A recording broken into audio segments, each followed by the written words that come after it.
In this video we're going to look at small business management. So we're going to look at particular topics and issues that confront small business. We're going to look at ideas that we run into, we come across when we study small business, and just try to clarify some of those ideas.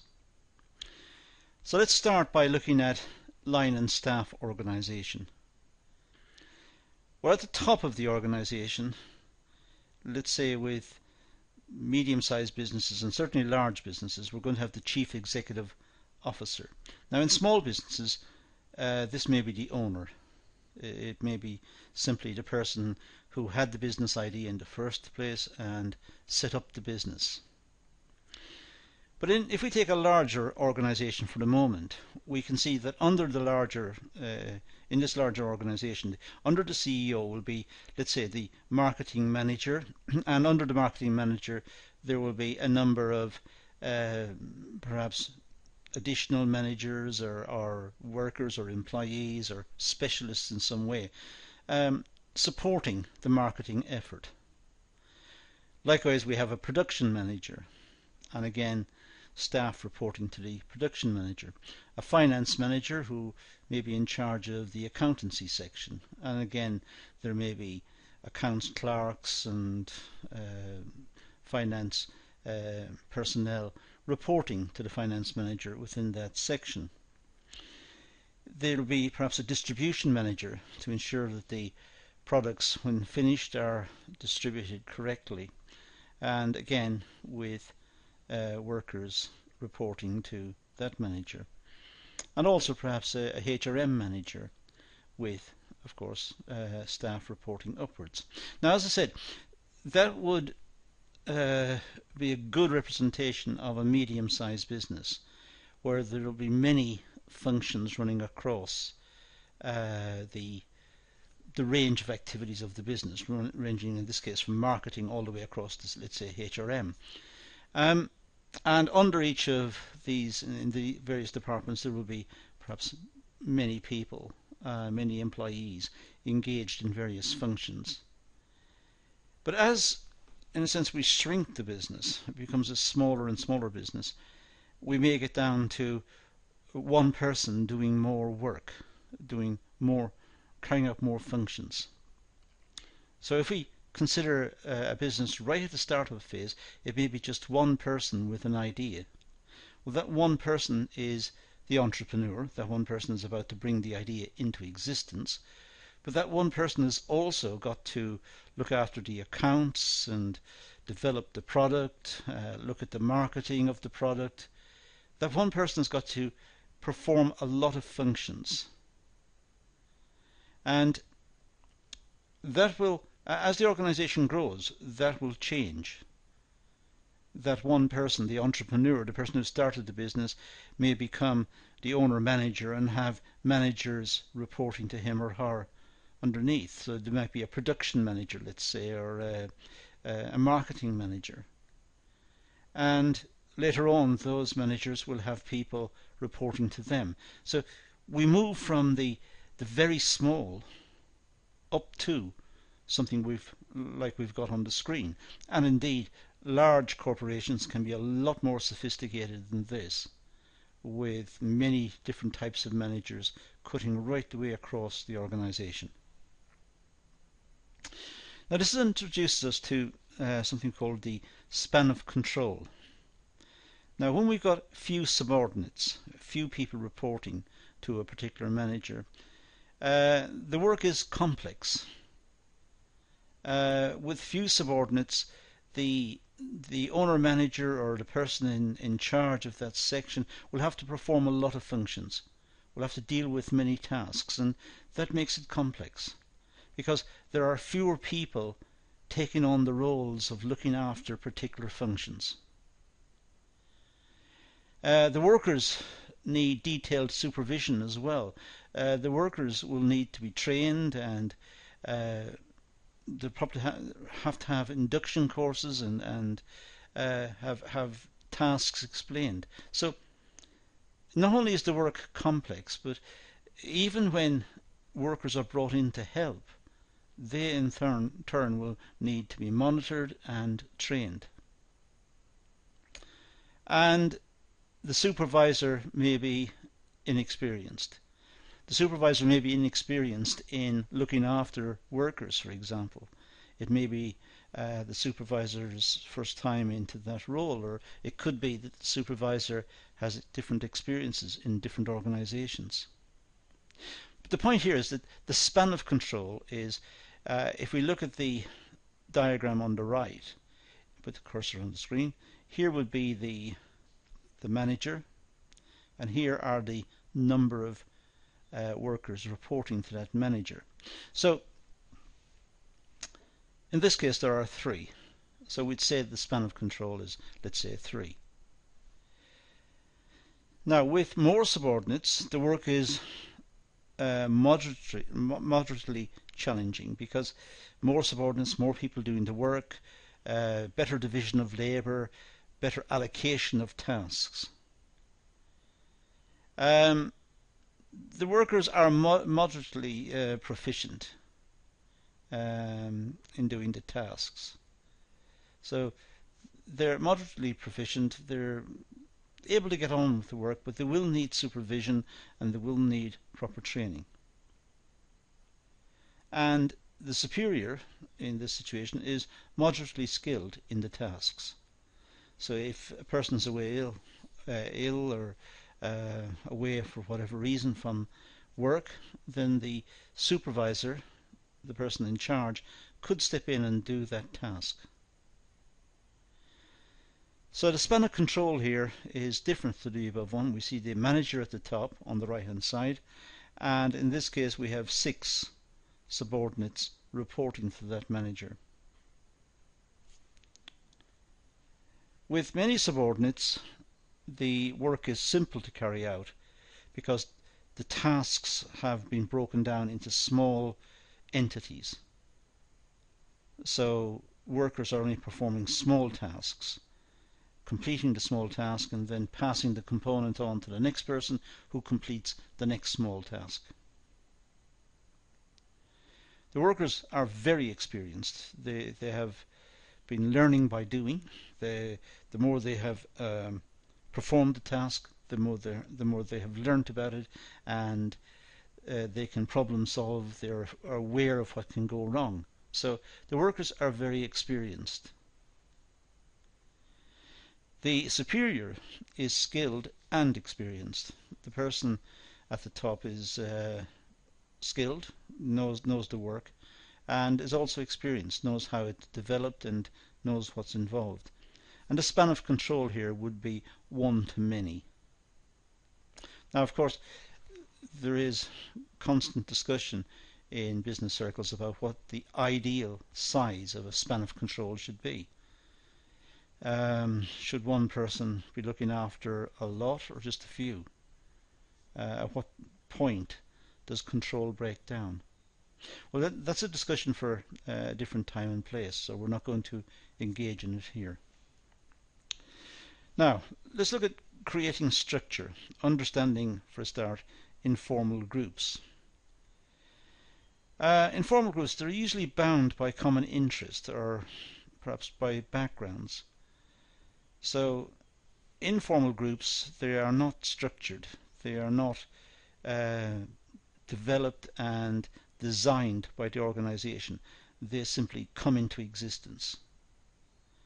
And they come into existence because they have something in common. They have a common interest or they have common backgrounds. Within the workplace, it's often the case that workers who are doing essentially the same tasks will start to form informal groups. They will start to form groups and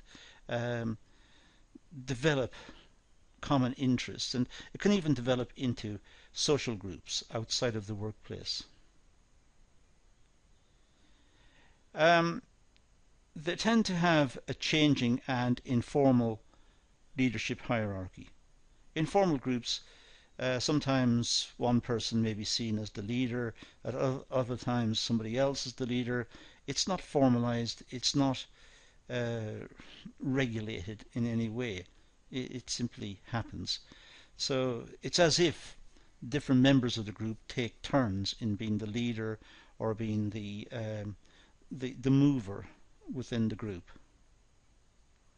Generally, well motivated and supportive, and can be efficient if focused on the organizational goals. Informal groups, because no one's forced them into existence or designed the group, because they are informal, they tend to be highly motivated and quite supportive of each other's and of each other's efforts. And therefore, they can be seen as efficient if they're focused in the right direction. If they're pointed in the right direction, they can work together to problem solve and to meet targets. They are almost self-contained. So there are a lot of advantages that we can see in informal groups. Now, delegating authority, well, allowing a subordinate the right to act on behalf of the superior. That's what we mean by delegating authority. It means that the manager allows someone else to perform certain functions without close supervision. Now, the benefits of delegation, well, gives the superior time to perform more important tasks. So delegation is a good idea because it frees up the manager. The manager doesn't have to do everything. The manager has to trust the person to whom the work is delegated. But if the manager has confidence in that person and that person can successfully complete the tasks, then that means the manager has more free time or spare time to dedicate to other tasks. But it also develops the subordinate's skills. The person who receives the tasks that has been, in a sense, honoured by the delegation, that person will have a new set of skills, new responsibilities, a more perhaps responsible attitude towards work, and will be able to do wider functions. And that's a good thing, because should the manager be away, let's say, away from the organisation ill, then that subordinate can step in and perform those tasks unsupervised. So the organisation is able to continue going. It improves two-way communications. It's good for the organisation because the person to whom the work is delegated and the manager who's delegating it, they are in close contact. They have to have good communications, and the whole process of delegation promotes good communications within the organisation. Now, controlling operations. Well, we can see the importance of business planning in terms of the direction the business is going to move, and the types of products it's going to develop, and where it's going to be located and how it's going to do it. So there'll be a full business plan, a strategic plan for the long run, and an operational plan explaining how the business is running currently. But the business plan will set standards and set out strategy. That's important. It's important that the organisation knows where it's going. It must have some target, otherwise it's just drifting along. But it's also important to monitor performance against set standards to see how well it's doing. It's not just good enough to be moving in a particular direction. Is it moving efficiently and at the right pace? So how is that gauged as well? How is it measured? So what are the performance indicators? And if it's off course, if it's not meeting the performance requirements that are set, the performance standards, then corrective action should be taken. And this may need managerial intervention to try and turn round the problem.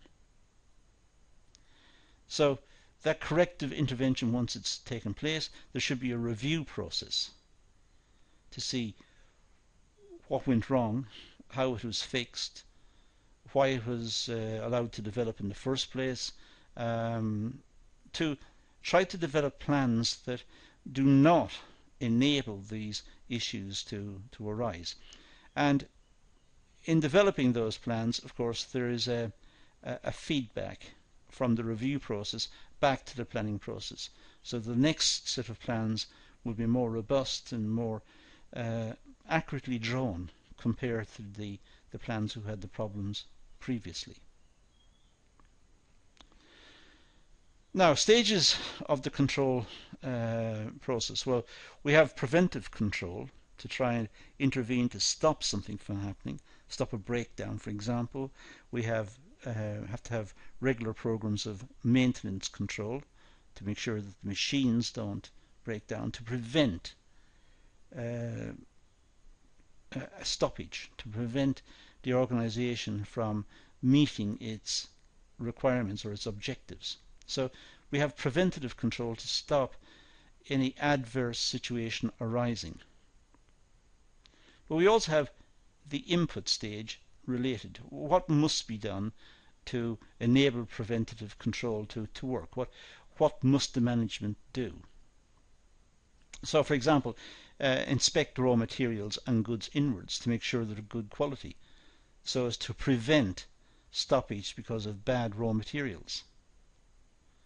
And what's required there is diligent stores personnel to make sure that what they receive into the stores is of good quality.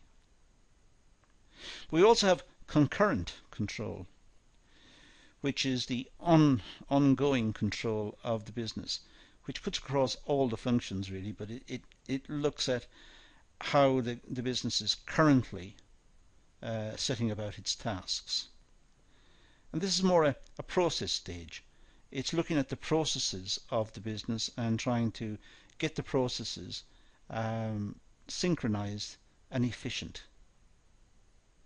So we have quality control in production. That's a process issue. It's trying to maintain the quality of the product or the service, maintain it and improve it. Certainly don't let it slip from what was originally envisaged when the product or the service was first drawn up.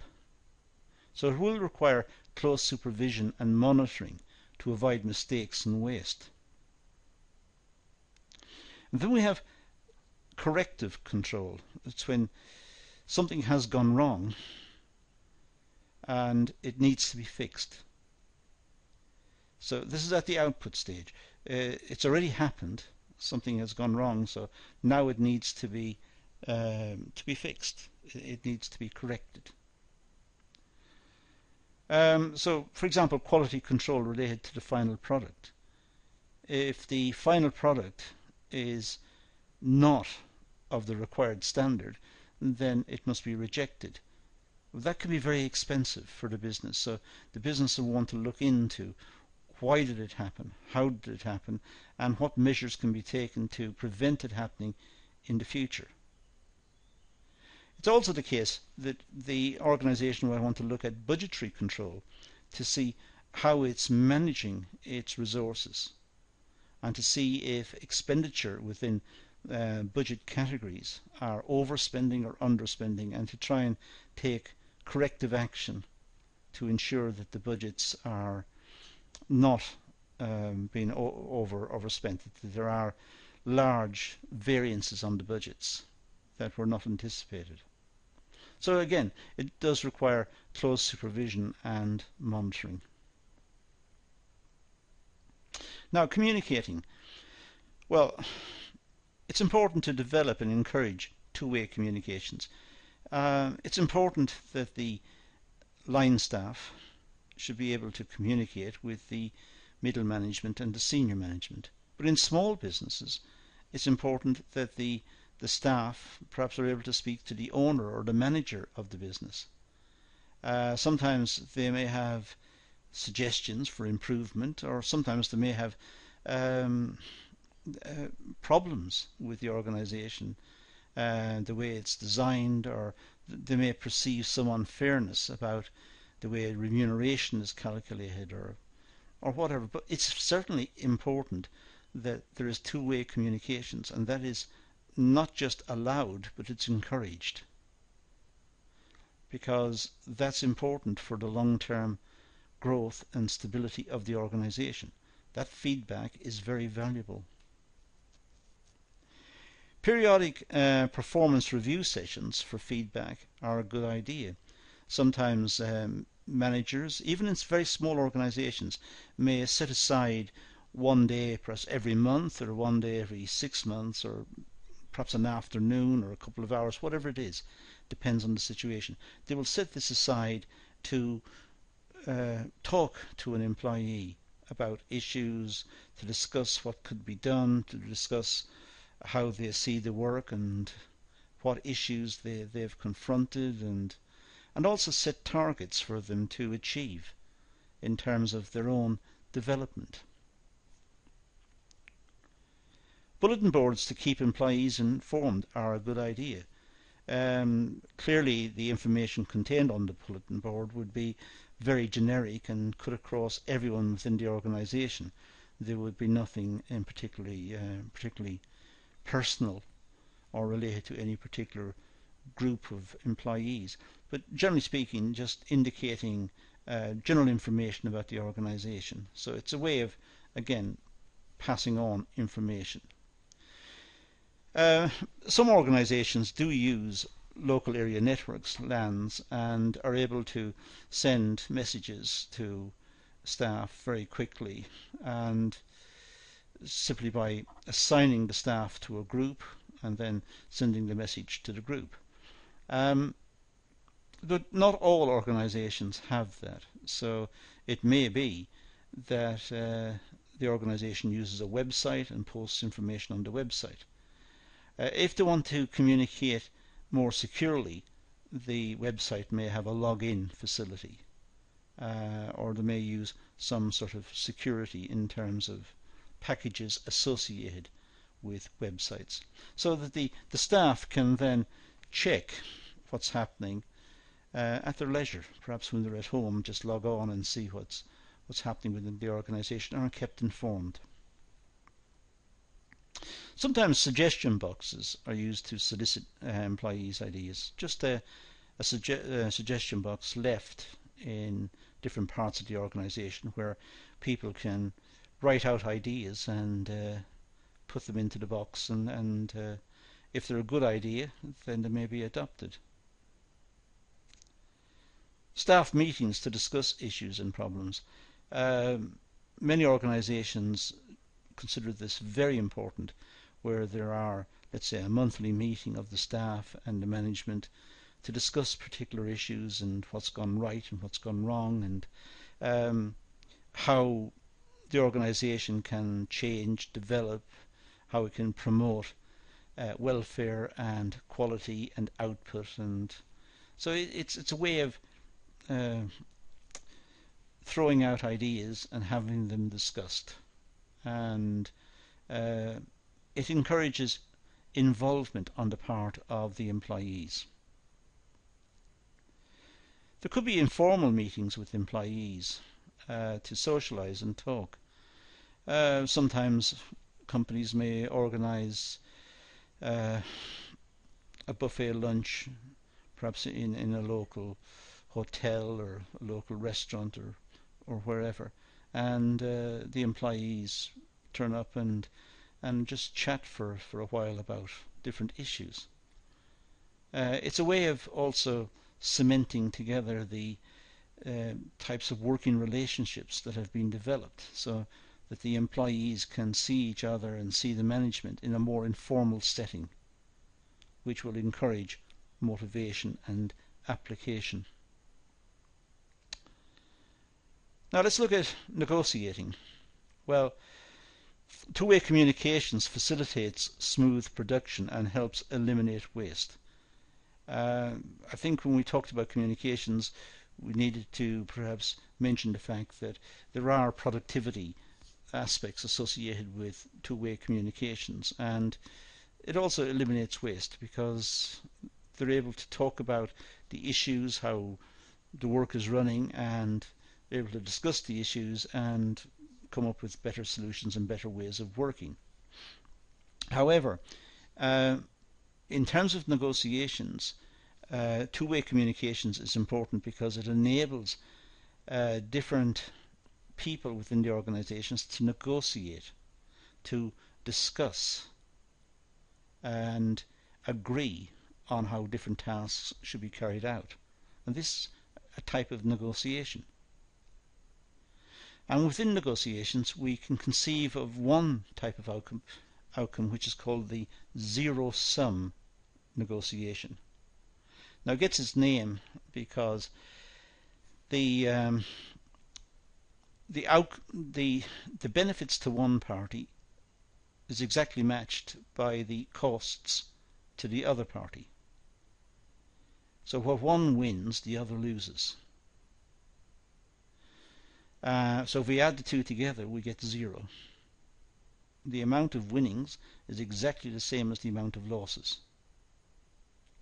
It's based on an idea in an area that's closely related to economics called the theory of games, and it's a very important and I suppose one of the situations that is studied first of all, or near the start in any study of the theory of games. So a zero-sum situation is where one wins, the other loses. And in terms of negotiations and small business, if workers are asked to work more, so they, in a sense, they lose because they're working more, but the management win. So the management win what the workers are losing. They're losing more, perhaps spare time. They're losing more of their personal time. They're working longer hours. But the organization is gaining. So whenever one person wins and the other person loses, it's a zero-sum situation. There's also what's known as a win-win negotiation. This is when both parties stand to gain from the negotiations, when both parties can win. For example, if the organization is proposing to invest in some new machinery and some new processes and new products, then they're going to win by having bigger returns and more profits and a bigger organization. But the staff who will be employed to use these may also win by having higher salaries and more remuneration, better working conditions and so on. So it could be a win-win situation. Both parties stand to benefit. So when we think of negotiations, we tend to look towards situations which are either zero-sum or win-win. But there are situations in between. We're not going to go into it here, but the theory of games is a very well developed set of ideas and theories, and it is also quite complex to study. But these two simple situations we've got here are quite famous, the zero-sum and the win-win situations. Now, when we think of small businesses, it's often the case that the owner of the business will have to make a presentation and will have to present ideas about the business. It could be a presentation to financiers, or it could be a presentation, a pitch as it's called, to business angels or to venture capitalists, people who they want to invest in the business. But in fact, presentation skills are required in many different functions. Lecturers at universities and colleges must have good presentation skills. They must be able to engage the students and present ideas clearly. But also students must have good presentation skills in terms of getting themselves a good job, for example. They must be able to present themselves. So what I'm going to do in this particular set of slides is go across some presentation tips which would apply to the management of small business, people making business presentations, students making presentations, tutors making presentations, whoever. So let's just run across various presentation tips and see what's involved. Well, for a start, it's absolutely imperative that the person making the presentation should have good knowledge of the topic, should have a deep understanding of the content, because there may be questions on it, and if they can't answer the questions, it looks bad. No one's going to have confidence in the presenter. So the topic that's being addressed should be very well researched and understood by the presenter. It's a good idea to involve the audience, which may mean sometimes asking a general question of the audience, not one to intimidate the audience or alienate them. Don't ask something which requires extreme knowledge or expert knowledge, something which will just engage them and keep them interested. So it's important to involve them in some way, or give examples that they could relate to. Emphasize relevant and important points. It's important in a long presentation to specify exactly what's important and what should be remembered and what is relevant. There may be a lot of other points which the audience can then choose to ignore or not to think too much about, but there are some points which are important, and those should be highlighted. Use appropriate body language. Try to make eye contact. Look like the presenter should look like he or she is interested. Should not walk around too much, but at the same time should not stand like a statue. There should be some animation, but not a lot. It's not wise to walk around a lot during presentations. Don't wave arms around a lot, or stand obviously with your back to the audience, or these are obvious points. Just use appropriate body language, realizing that the presenter is in a position to present a set of points, not to distract the audience, or to not even there perhaps to entertain the audience, but instead to get across a certain set of points. If possible, use presentation packages, for example PowerPoint, but use them with care. And remember, the message is important, not the presentation wizardry. Don't use lots of animations to try and impress the audience. Have words and sentences flying in or fading in, or exploding out of the picture, or these are distractions. What's important is the message, not the ability of the person who's preparing the PowerPoint slides to do lots of animations. That's not what it's about. Of course, dress appropriately. If it's a business presentation, business attire should be worn. Looking smart and clean and properly groomed for the day. So dress is important in the sense that it portrays the message that the presenter is a serious person who is presenting a serious message and wants to be taken seriously as well. So it's obvious from the person's demeanor and dress that they are intent upon communicating this message, and they're asking to be recognized and treated seriously. It should go without saying, it should avoid having food and drink during presentations. It looks very bad if the presenter suddenly starts eating sandwiches or having cooked noodles. That does not work in a presentation. The presentation should be precise, to the point, and formal in the sense that it is there to present the message. There is an attempt to engage the audience, but engage them in a way that relates to the topic under consideration. Anything else is distracting and may inhibit the flow of the presentation. It's very important to practice the presentation to gain fluency. It's very important to know what's coming up on the slides so that the presenter is not surprised when the slide appears and therefore does not know what to say. So try not to use notes, written notes, and slides. Don't read from notes because it looks like the reader or the presenter is not familiar with the topic. Try to have knowledge about the topic and use the slides to spark off the ideas.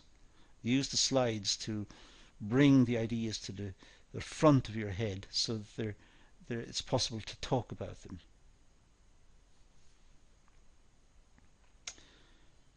It's also another important feature, particularly in small business, that not only should the presentations that the small business person makes look very professional, but they should also be able to deal with time management issues. There are a lot of pressures on small business to make the product, distribute it, design it, market it, run the business. A lot of pressure, and it's a question of balancing these and managing time effectively. So personal time management is also important.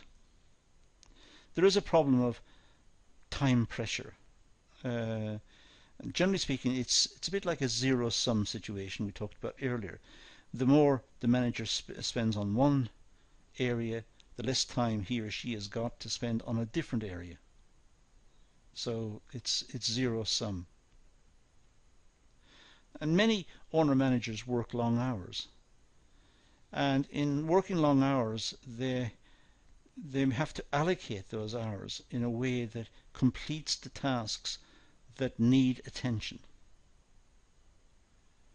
Overwork may lead to inefficient work performance. If the managers work excessive hours, then it may lead to inefficient working practices. This is often a worry about, say, junior doctors in hospitals who may work extremely long hours, and towards the end of their shift, when they're very tired or exhausted, they may start to make mistakes. Well, in the case of healthcare, that is very serious. But the doctors have had to work perhaps for 12 hours or 10 hours continuously in a pressurized environment, making life and death decisions, and at the end of their shift are still expected to make accurate and precise diagnosis and issue appropriate treatments. So there is an issue about overwork. Working too much can be counterproductive. The same with the business community. In small businesses in particular, where the owner may work excessive hours, long hours, to try and get the business established, some of those hours may not be very productive because the manager is so tired. So time savers for busy managers. Well, effective use of time management. Time management requires discipline. It requires the managers to not just set up time management programs, but to actually follow them and adhere to them and go with them. But if the managers do this, then the chances are they're going to be more productive. So analyze how time is normally spent, and from this look for ways to save time. So try to work on analysis of where the time was spent, what tasks required time, and try to work out a way of scheduling times over the day to deal with particular tasks. Carefully plan available time. for example, use planners or diaries.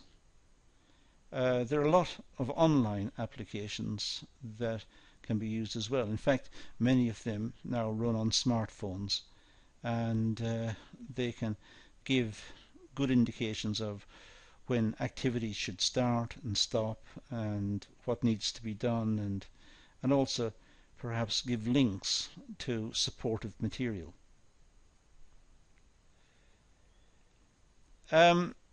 Deal with unpleasant or difficult tasks as required. Sometimes when tasks are difficult or unpleasant, people don't like doing them, they tend to be left to deal with them later. But they're still just there, and in fact they are now known to be there. The managers know that they've got to deal with them, so probably the best tactic is to deal with them immediately and get them out of the way. It's very important to try and limit meeting times. Meetings can become very long and very discursive, very protracted.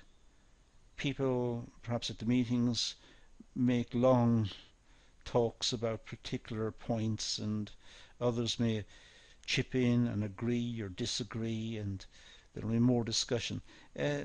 Sometimes meetings need to be controlled, and good chairmanship is required to try and keep the meeting within the time span that's agreed.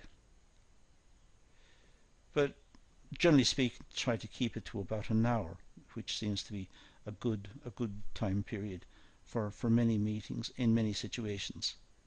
But certainly not to allow the meeting to carry on and on, because productivity is not promoted in that way.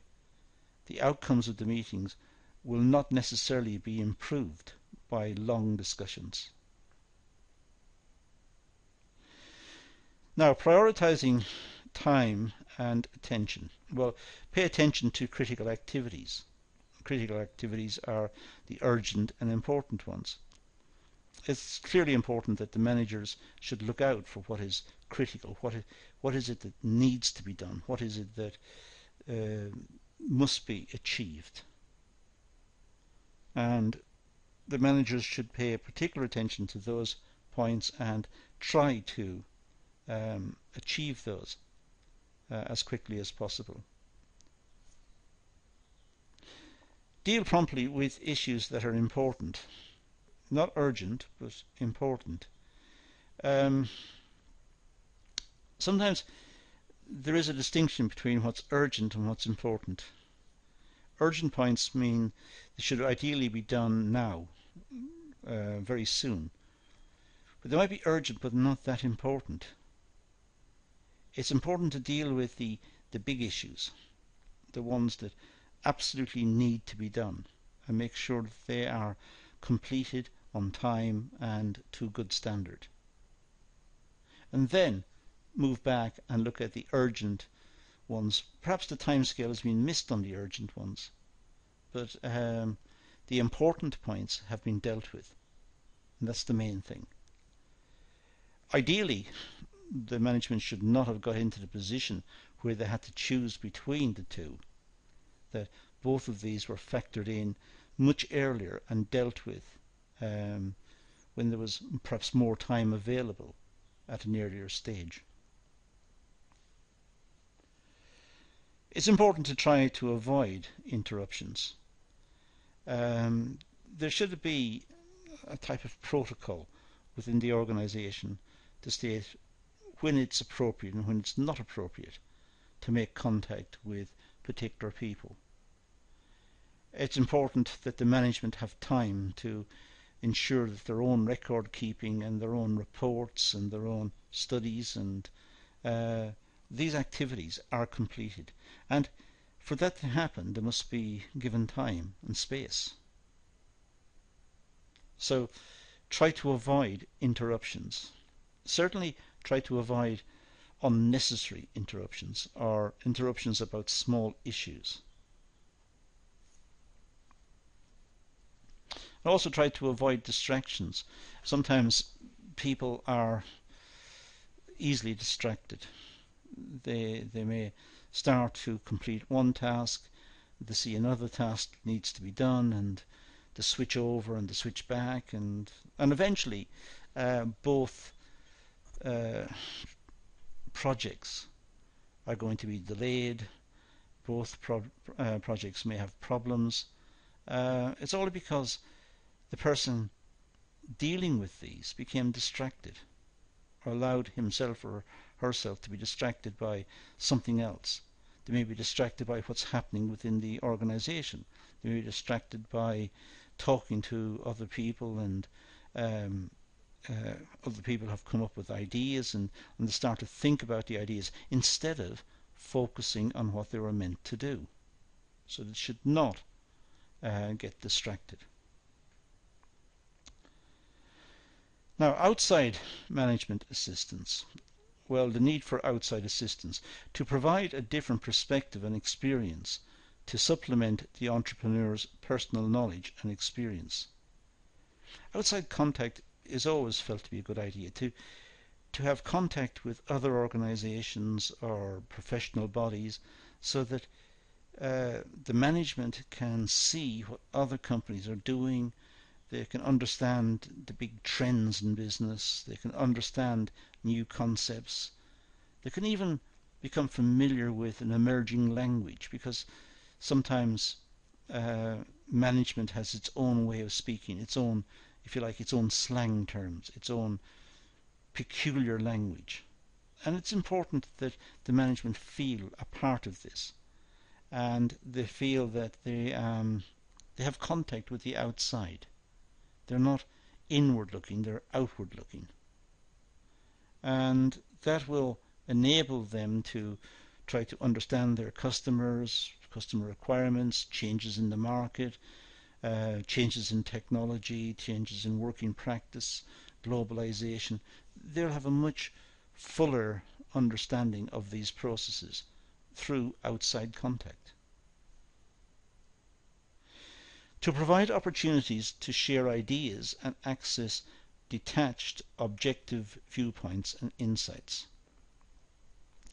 It's always wise to be able to share ideas, to talk to people from other companies or other industries, or from the government indeed, or at the academic sector, to run ideas across with these people, to try to find out faults and find out the implications of running certain activities or implementing certain changes. Or it's important that the management evolve, as indeed the society evolves, or the economic base of the country evolves. So the management within organizations, large and small, should try to keep up to date with what's happening in the wider world. To reduce feelings of loneliness and working in isolation, management should also look for support outside.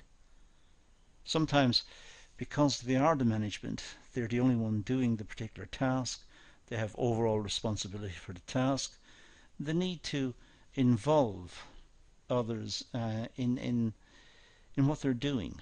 Involve them in the sense of talking to them and consulting them. Perhaps having a mentor on the outside, someone that they can go to and discuss issues.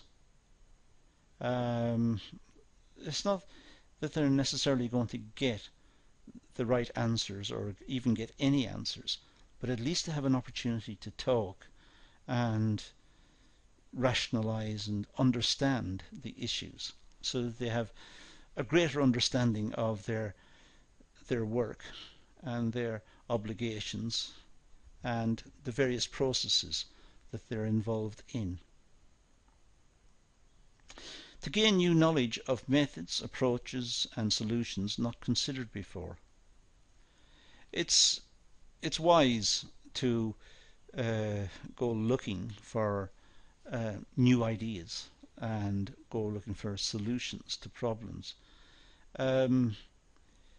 one of the big facilities that most countries have got is a university sector or a college sector, in which there are academics and students who research sometimes very obscure points.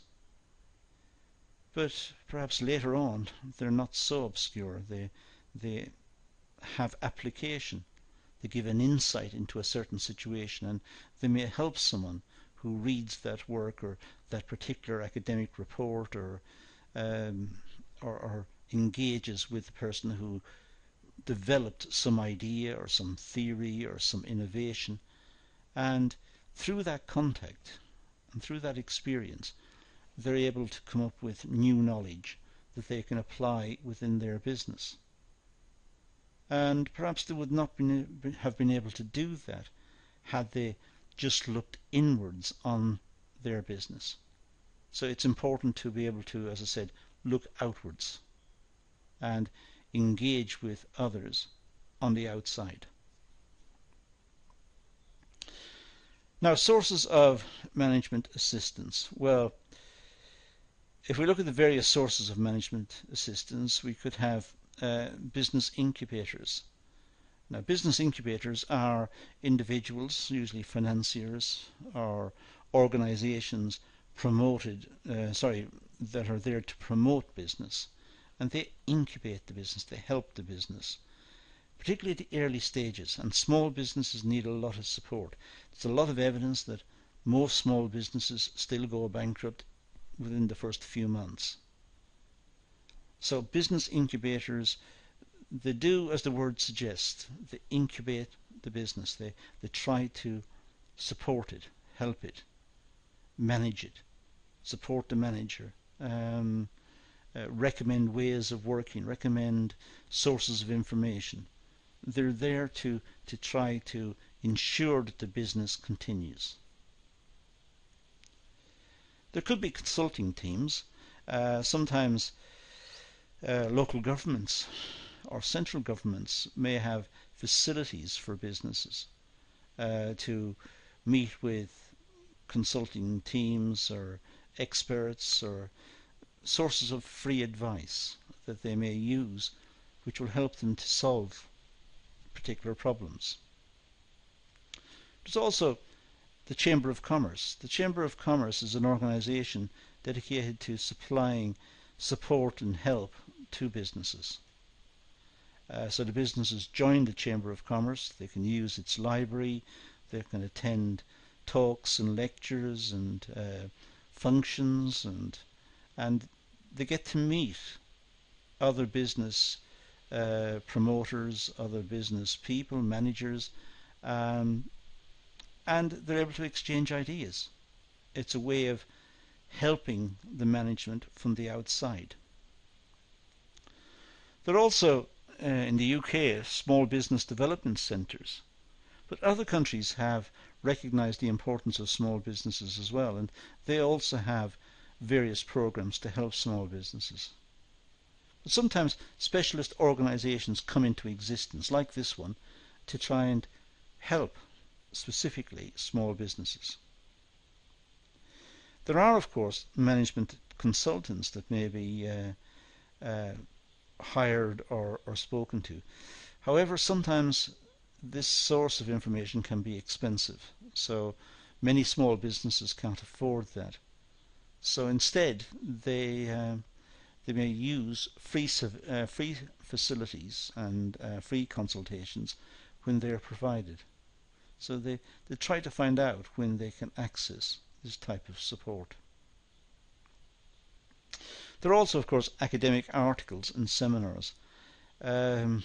Universities and colleges are constantly producing written material and ideas about business, about management, about products and technology and so on, and these are very enlightening, and many of them are written in an accessible style. Some of them are written in a very academic style, which is difficult for most readers to follow because it's cluttered with sources and references and academic theories, and sometimes with lots of mathematics and diagrams and so on. But some are straightforward reading, and the business community may welcome this as a quick source of information. The more academic one, as I said earlier, with the lots of perhaps proofs and theorems and so on, these would take more time to study and consider. But some articles are very straightforward, and it's a good source of information. And there may be industry associations. Sometimes industries will have their own support facilities. It sounds like a way in which businesses can collude against the public interest, because they're competitors, and at the same time they're meeting within this forum, and clearly they must be talking about something, so they may be talking about increasing the prices against the customer. But if we ignore that for the moment, industry associations can be very useful sources of information, because the members of that association have similar experiences and they will have solved problems, so they may be able to support each other through problem solving and through different discussions about different issues that confronts the industry, whether it be import prices of raw materials or export markets or production processes or technology or whatever it is. There may be sources of information in particular industries, so that the producers within that industry form this umbrella organization, join it, and that becomes a place of support and information. So these were a lot of diverse topics on the general theme of small business, some of the issues that can be encountered within small business. Some of the points are meant to be supportive and instructive, for example, presentation tips. But other points about, for example, the span of control is a good way of just measuring the responsibility of individual managers against the number of employees that report to him or her. And it comes all the way down until we talk about the sources of management assistance here and the outside sources of information earlier. So a wide-ranging discussion, this one, well worthwhile again going back over the video and breaking out these various topics, and then doing some research on the various topics yourself and padding out your notes so you have a better understanding of the various concepts that we came across. But that's all I'm going to deal with here, so let's leave it at that and say thank you for watching.